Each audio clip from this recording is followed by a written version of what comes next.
necesariamente. se empieza a convertir en un espacio de desorden absoluto porque no manejas vos tu vida, porque te maneja... Esa sustancia digita tu vida, gobierna tu vida. Entonces vos, dependés y vivís para eso. De hecho, las consumíamos para vivir y vivíamos para consumirlas. Yo creo que es casi imposible salir de esto, de cualquier adicción, si en algún momento no levantás la mano y decís... Y debe costar levantar la mano igual. Para mí es lo más difícil de todo porque es reconocer que perdiste. Sí. Yo lo digo todo el tiempo, ¿no? Paradójicamente, ganás. Es como reconoces la derrota y empezás a ganar. Si conectados y si conectadas con Rocío Sosa.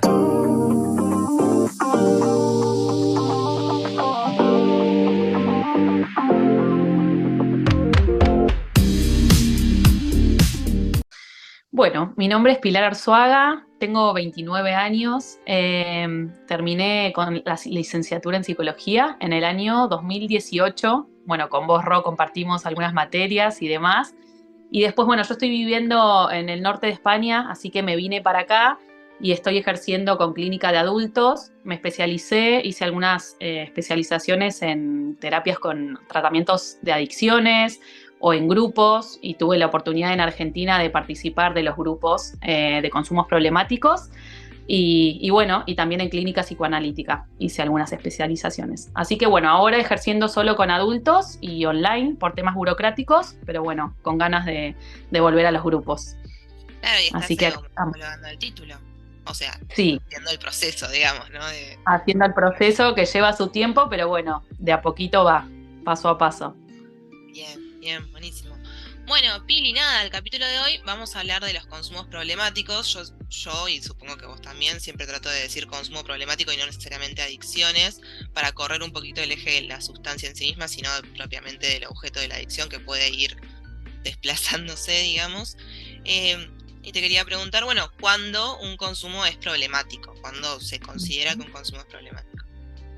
Bien, sí, está bueno separarlo de las adicciones porque un consumo problemático no necesariamente tiene que ver con la adicción. O sea, hay diferentes niveles de consumo que pueden estar relacionados, bueno, en el nivel más básico, que sería como el uso de una sustancia, después, bueno, el abuso o la dependencia, que ahí por ahí empezamos a hablar de adicción, pero más relacionado con la dependencia del consumo. El consumo problemático se puede presentar en cualquier nivel de consumo. O sea, por ejemplo, relacionado, no sé, con el uso de una sustancia, una persona que esporádicamente, no sé, toma alcohol, pero cada vez que toma alcohol termina, no sé, internada en terapia intensiva o algún nivel así extremo, ahí hablamos de consumo problemático. O sea, puede estar en cualquiera de los tres niveles. Pero bueno, también hablamos mucho de la dependencia, vamos a hablar más que nada. Pero el consumo problemático puede estar en cualquier nivel de consumo. Y también relacionado a cualquier sustancia, porque a veces pensamos como el consumo problemático o la dependencia o la adicción, según cómo las personas lo llamen, más que nada con algunas sustancias, no sé, prohibidas por la ley, o mucha gente habla de drogas blandas, drogas duras, o hay un montón de formas de llamarlas, pero en realidad puede haber un consumo problemático relacionado con el tabaco, el alcohol, los fármacos, y no necesariamente tiene que ser con un tipo de droga específico. Claro. Sí, incluso, bueno, nada, el juego, no sé, sí, cualquier cosa que no tenga que ver con una sustancia en sí misma química, ¿no? Porque si no, hay muchas personas que suelen como justificar y decir, bueno, la adicción es porque la sustancia o lo que sea tiene una sustancia química que genera adicción. Sí, pero hay un montón de actividades que generan adicción, las compras, el juego, lo que sea, y que no tienen una sustancia porque la gente no se las mete en el cuerpo, digamos, ¿no? Y sin embargo generan una dependencia. Entonces, eso también hay, supongo yo, ¿no? Esto es un análisis que lo pienso más desde lo personal, pero pareciera que hay como una desinformación que ahí saca lo social y saca a la persona, como que dicen, no, bueno, es por la sustancia y ya está. Sí, sí, se habla mucho de eso, de bueno, pero yo consumo tal cosa y tal otra no, porque tal es más, trae más dependencia o más adicción que otra, es más adictiva una que otra. Yo siempre digo que primero que no hay droga, o sea, que la droga no es ni buena ni mala, que depende del consumo que uno haga de eso, o sea, y del lugar que se le dé a la droga en la vida, digamos, hablando, ¿no?, en términos de droga o de sustancia, como lo querramos llamar, pero que la adicción no depende de qué sustancia sea, o sea, es verdad que ya sabemos que hay algunas drogas que tienen diferentes acciones en nuestro sistema nervioso, eso está estudiado y es así, pero depende mucho, hay como una especie, como una triada, digo yo, que es el sujeto, el objeto, que sería la droga, o sea, la sustancia, y el contexto. O sea, que una persona sea adicta depende de esas tres cosas, no depende de qué tan químico tenga X sustancia, o sea, depende del vínculo que haga la persona con la sustancia. Por eso es como que no es algo bueno o malo, es según el uso que se le dé. Claro. Sí, porque incluso, bueno, lo que también pasa mucho es en lo que se escucha en casos de consumo problemático, que tiene que ver con, bueno, la persona la llevamos a un centro, la rehabilitamos, digamos, y claro, después la persona vuelve y tiene que volver al mismo contexto, con la misma problemática o con la misma emoción que desborda o lo que sea. Y entonces ahí es como que, bueno, sí, la abstinencia, supongamos, ¿no? Bueno, lo pusimos en abstinencia, pero después vuelve al mismo lugar, por así decirlo, ¿no? Entonces ahí te das cuenta de esto que vos decís de la tríada, ¿no? Lo importante de hacer un abordaje más no tan a un solo lugar, sino a la tríada, justamente. Claro, más integral. Sí, porque pasa mucho esto, o sea que por ahí, obvio, uno como familiar de una persona que está pasando por un consumo problemático, decís, bueno, listo, como si fuera lo más rápido, decir, bueno, lo meto en un centro y listo, y ahí primero que se pierde también el sujeto, o sea, se pierde la persona, porque la persona tiene una autonomía y vos poniéndola, sacándola, ya directamente ahí es como tratada como objeto del sujeto droga, ¿no? Como la víctima, que por ahí vos escuchás familiares que obvio desde sin saber es como que, no sé, por ahí es, no, se entregó a la droga, ¿viste? Como si fuera, ahí se pierde totalmente la persona de vista. Y entonces, esto de entrar en algún centro de rehabilitación así como aislado del contexto, para lo que puede llegar a servir es que de ahí, bueno, empezás a cortar los vínculos que por ahí, no sé, que por ahí estaba metido en alguna otra problemática social y eso, bueno, pero de ahí hay que tratarlo, o sea, hay que intentar que no pierda la integridad, no, la integración en la sociedad. O sea, por eso como que no quiero ser anti eso, pero bueno, creo que hay que tratar a la persona dentro de su contexto, o sea, o sea, no aislarla de su contexto porque es lo que pasa, después sale y vuelve y todo sigue igual, y hay una problemática que llevó a que el consumo sea problemático y a la dependencia. O sea, hay una causa para eso, no es que de repente apareció el consumo mágicamente y la persona se volvió dependiente. Hay muchas cosas antes para tratar que aislarla. Sí, más que nada saber que no termina ahí, digamos, ¿no? Como que, bueno, sí, esta cuestión de aislarla, que si uno lo quiere hacer por una cuestión de enfoque o por una cuestión de vía rápida o lo que sea, pero saber que no es todo, digamos, ¿no? Como que sigue después de eso. Y Pili, ¿cómo ves vos las adicciones desde una perspectiva social, digamos, pero teniendo en cuenta que tenemos una sociedad que justamente invita todo el tiempo a consumir, a producir, a hacer, bueno, nada, la cuestión de todo lo que se oferta todo el tiempo, digamos. Sí, claro, ese es el tema, que, o sea, estamos en una sociedad súper consumista, creo que cada vez más, pero a la vez es como que implícitamente se nos dice, bueno, vos tenés que consumir, pero yo te voy a decir qué tenés que consumir y de ahí te digo qué está bien y qué está mal, ¿no? También dentro del, bueno, esto hablando como de un consumo más general, más macro, ¿no? De todo tipo de consumo.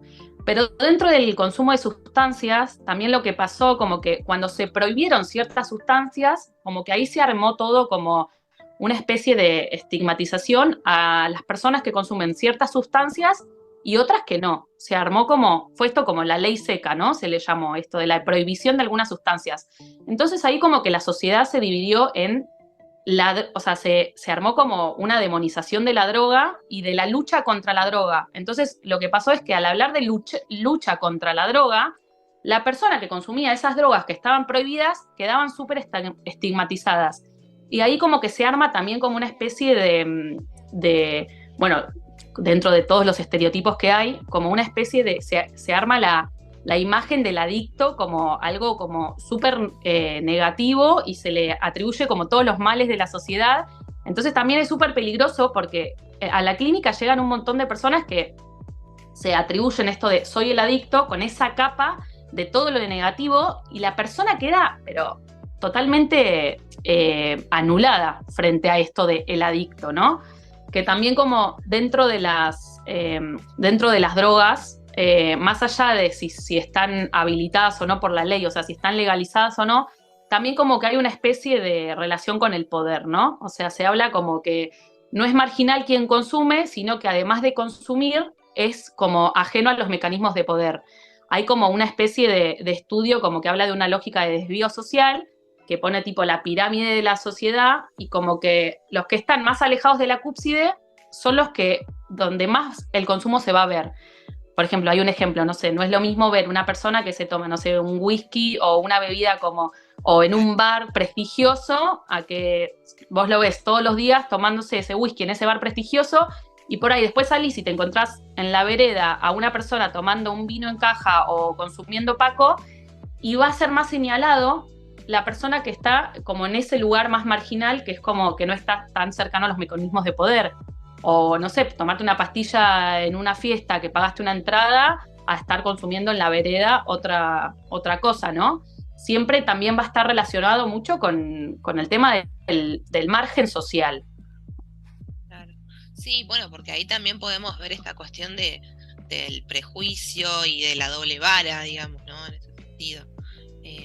Y frente a esto, frente, frente a esto, digamos, hay una pregunta que siempre surge cuando uno habla de adicciones, que es, bueno, ¿todos podemos ser adictos? O sea, ¿hay algo que es universal, que nos incluye a todos en el riesgo de una adicción? ¿O qué pensás vos? ¿Cómo lo vemos?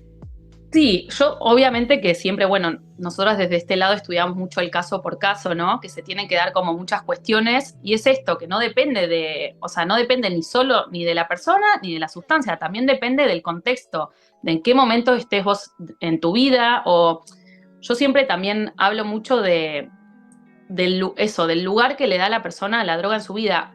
Cada persona con su historia de adicción tiene un porqué, tiene una causa, o sea, no es solo de caí en la cocaína, listo, la cocaína me agarró y ya está. Entonces todos son iguales. No, cada persona, por más que consuman la misma sustancia, tiene una historia diferente. Entonces creo que la adicción depende de eso, de estas tres cuestiones, o sea, de la persona, la sustancia y el contexto. Entonces, bueno, en ese caso la respuesta sería, por ahí sí, o sea, depende de las circunstancias de la vida, pero sí hay como un toque en la personalidad. Claro, sí, sí. Sí, en la estructura, digamos, ¿no? Como que también, no en la estructura a nivel, bueno, la neurosis, la psicosis, sino en las características de la estructura, los mecanismos defensivos de la estructura y bueno, todo eso.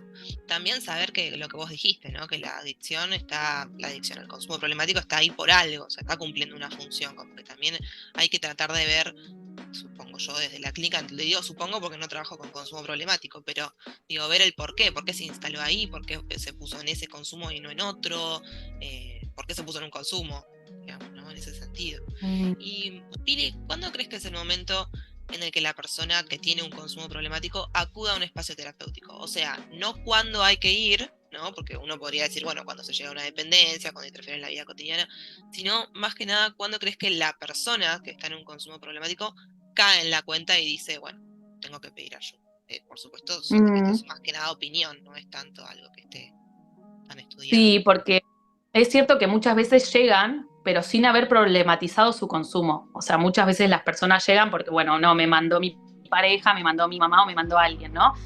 Y ahí se ve, hay muchas veces que se hacen tipo entrevistas de admisión, y ahí se ve mucho si la persona es consciente que tiene un problema, o sea, se implica en lo que le está pasando o no. Se hace mucho hincapié en eso, más que nada en los grupos, porque cuando entra la persona, bueno, en los grupos como que si entra con más motivación, si entra con menos, depende cómo entre la persona, influye mucho en el grupo, ¿no? Entonces, sí, generalmente suelen llegar cuando el consumo les trae problemas de otra índole. Entonces ahí se dan cuenta de que algo no está bien, pero muchas veces también llegan porque alguien los manda. Claro. Y después se dan cuenta que hay algo que no va bien. Claro, en el transcurso del propio espacio terapéutico, digamos, que al principio es como, bueno, vengo porque, y después, en el mejor de los casos, digamos, ¿no? Terminan haciendo un insight y dan cuenta de lo que están inmersos, digamos.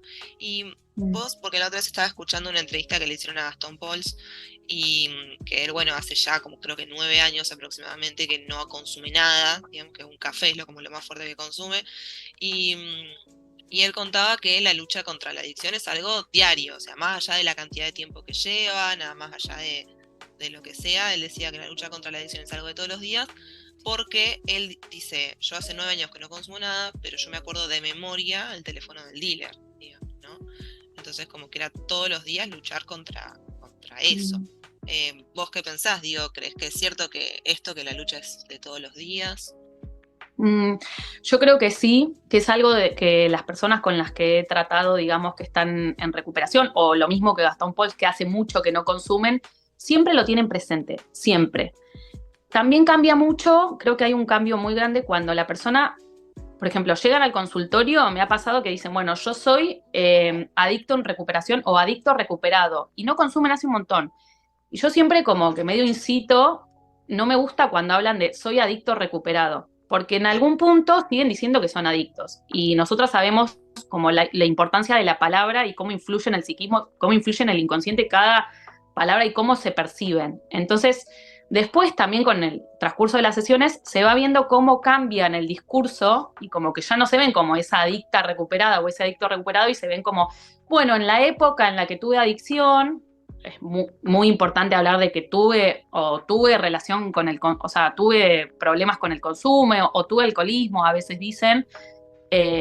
Bueno, cambia mucho eso, la manera de percibirse. Pero sí es verdad lo que vos decís, esto de que sí es una lucha de todos los días, pero también creo que otro clic es cuando la persona ve la causa de su consumo. Y es muy loco verlo en la clínica, como, no sé, por ahí hace poco un paciente me decía como, bueno, y me tenté y me quise tomar esa copa, pero no me la tomé, y hablamos mucho ahí de qué pasaba, por qué pensó en llegarse a tomar la copa y qué pasó cuando no se la tomó.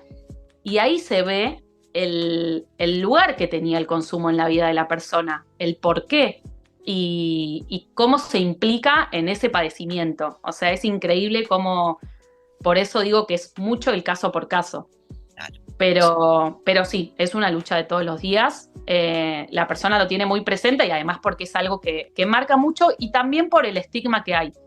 Porque por esto de los prejuicios sociales que se lo ve al adicto como algo tan con prejuicios malos, digamos, la persona como que carga mucho con eso. Entonces viene también con mucho sentimiento de culpa y otras cuestiones. Sí, sí. Sí, también, bueno, el hecho de como de lo mismo, ¿no? Vuelvo capaz a lo mismo, pero esto de soy mucho más que eso, soy mucho más que un adicto recuperado, soy mucho más que un adicto, incluso, ¿no? Como también poder pensarse incluso en el momento del consumo, como poder decir, bueno, también, sí, esto me está pasando hoy, pero también soy mucho más que esto que me está pasando ahora, digamos, ¿no? Como para Claro, poder que abrir y poder salir.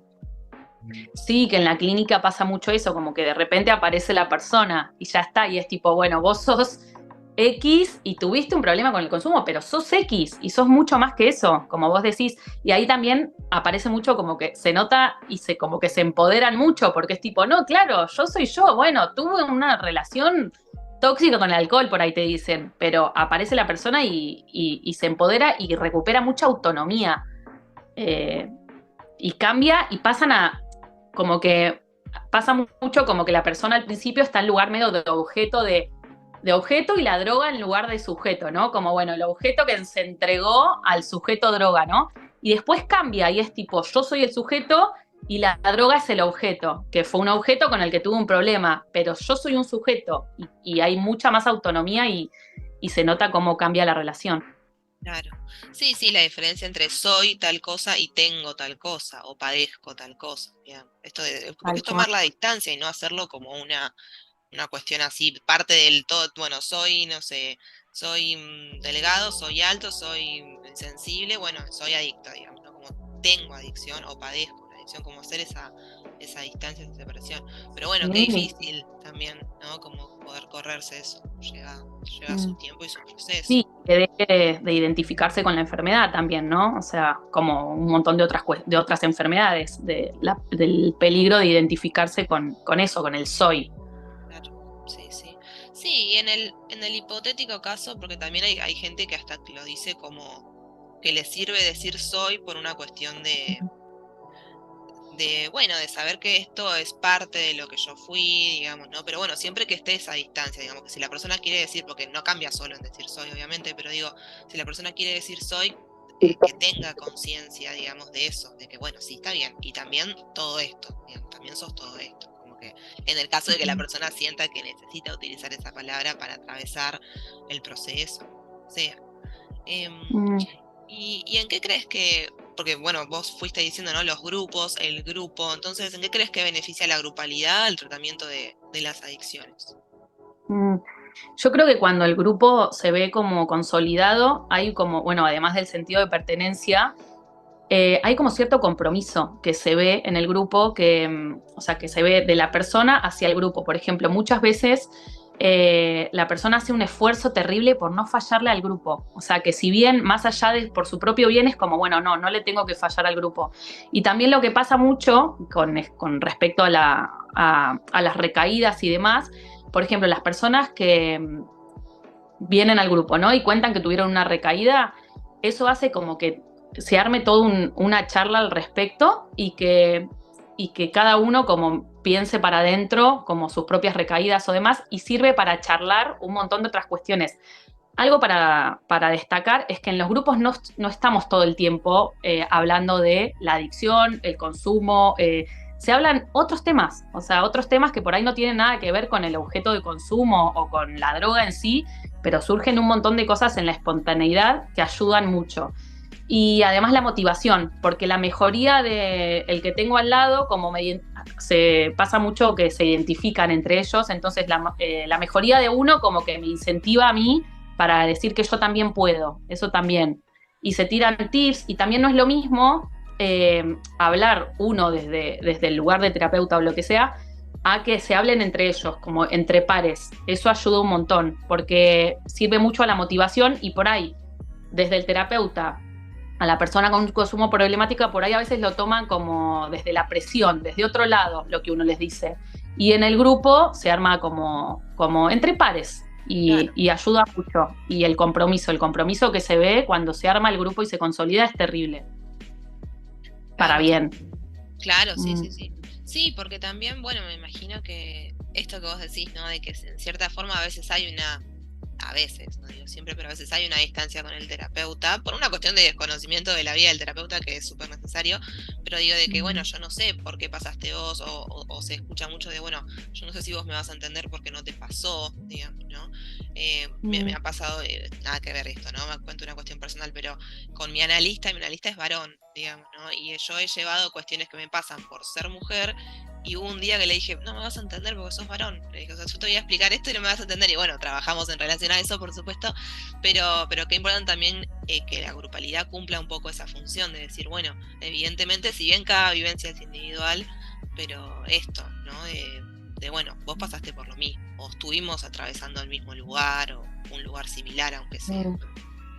Sí, y de hecho desde el lugar del terapeuta también se tiene en cuenta eso. Por ejemplo, uno cuenta alguna situación y, por ejemplo, yo que estoy desde el lugar de terapeuta digo, a vos te pasó lo mismo, ¿te acordás? Y como que pones en evidencia las cuestiones que tienen en común para ayudar medio a la identificación con el grupo. Y sí, hablan, a mí me pasó tal esto, podés probar otra cosa, más que nada también con la abstinencia, que se sufren tantos síntomas, y está buenísimo lo que se da, y todo como súper espontáneo. Claro. Bien. Y bueno, ahora ya pasó su tiempito, pero digo, lo que fue la pandemia, digo, ¿cómo crees que afectó en los procesos de recuperación? Si es que sabés o si es que tenés una idea sobre eso.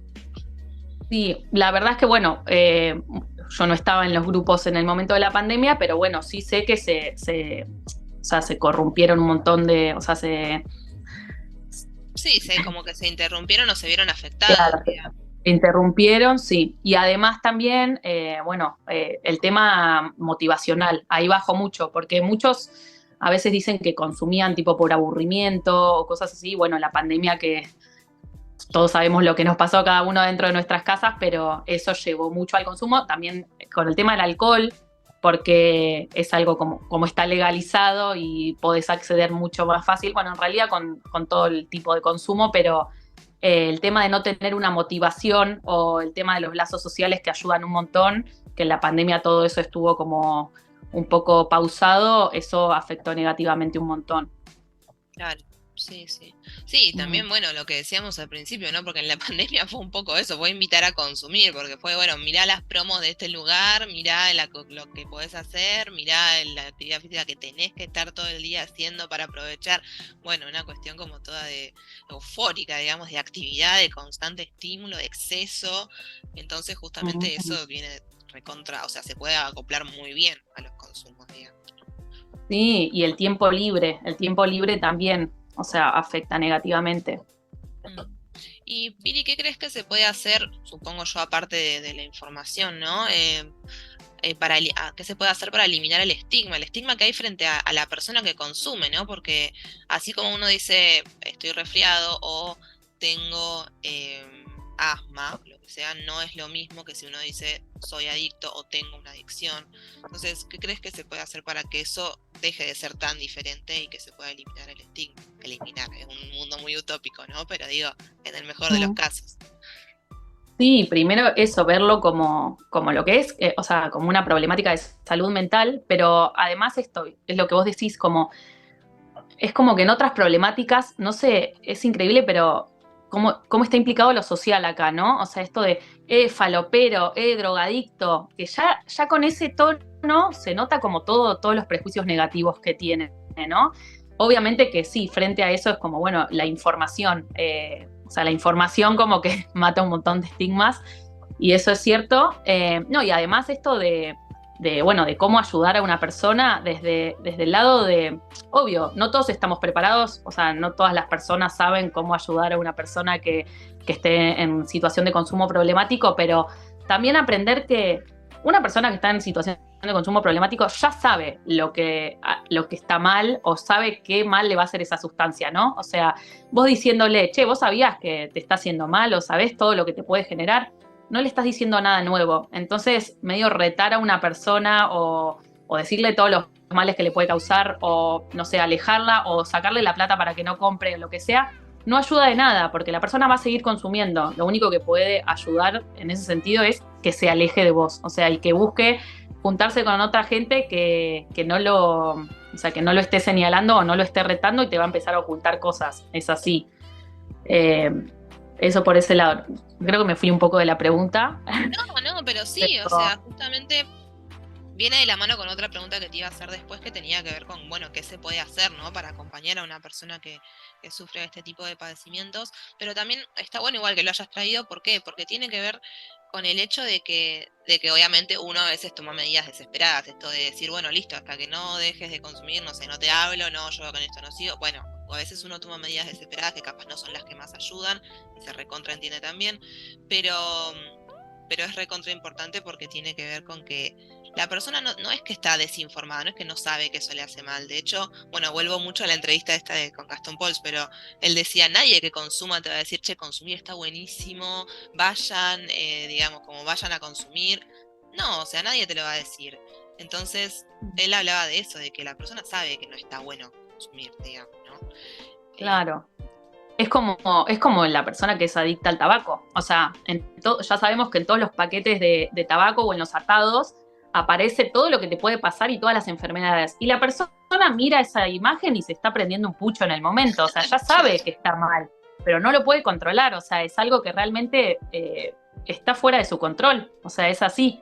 Y es un poco eso, como que también lo que pasa es que en el momento de la dependencia, o sea, en el nivel más alto del consumo, como que todo pasa, eso también es como, por eso el consumo es problemático, porque todo pasa o sea, el consumo pasa a ser el centro de la vida de la persona. Entonces hay un montón de otras cosas que no le van a interesar. Entonces también es como ir desde otro lado y acompañar es desde otro lado, o sea, de darle lugar a la palabra, lo que decíamos, de que aparezca la persona, porque sabemos que si está consumiendo así, es porque otra cosa le está pasando. Entonces, che, acercarte desde donde puedas, ¿qué te está pasando? No desde el reto, porque no vas a conseguir nada.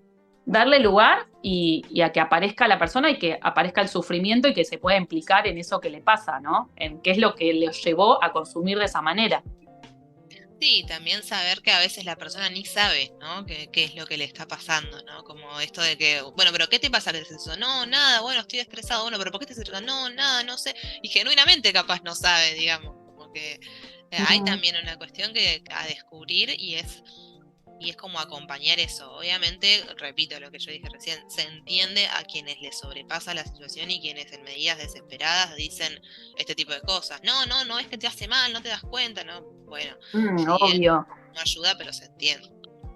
Sí, y además que obviamente que hablando desde ese lado del acompañamiento, pero teniendo en cuenta que las personas que están alrededor de esa persona que tiene un consumo problemático sufren también y es un sufrimiento tremendo. Y también hay como grupos de padres o grupos de personas grupos de familiares o, bueno, familiares, amigos, quien sea, del entorno.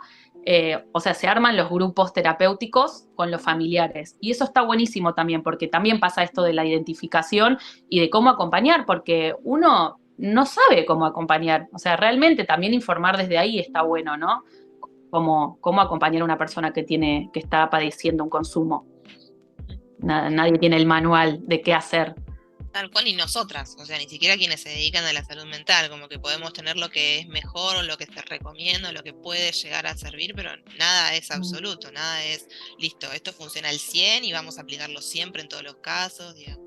Bueno, esto del caso por caso, ni hablar. Tal cual, tal cual. Y darle lugar a la persona. O sea, eso. O sea, siempre es como, bueno, la persona, o sea, no el consumo ni el objeto droga. Tratamos con la persona. Claro, bien. Bueno, Pili, nada, hemos llegado al final. Algo que Bueno. quieras agregar, algo que quieras decir que no te haya preguntado, o algo que quieras comentar sobre vos, sobre tus redes, dejar información para que quienes quieran leer más de esto puedan acceder a información y demás. Bueno, nada, yo publico algunas cositas en mi Instagram, que es pilararzuaga.psi, que hay temas como medio de la clínica con adultos. Y bueno, nada, me encantó este espacio, está buenísimo. Bueno, buenísimo, me alegro. Bueno, Pili, nada, estamos en contacto y bueno, nos vemos pronto. Dale, dale, Ro, un besito. Adiós, un beso, Chao, chao, chao. chao.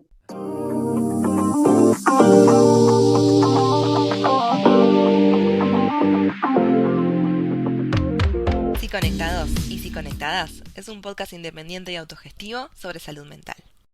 Si te gustó o interesó lo que escuchaste, dale clic al botón seguir para enterarte de próximos episodios.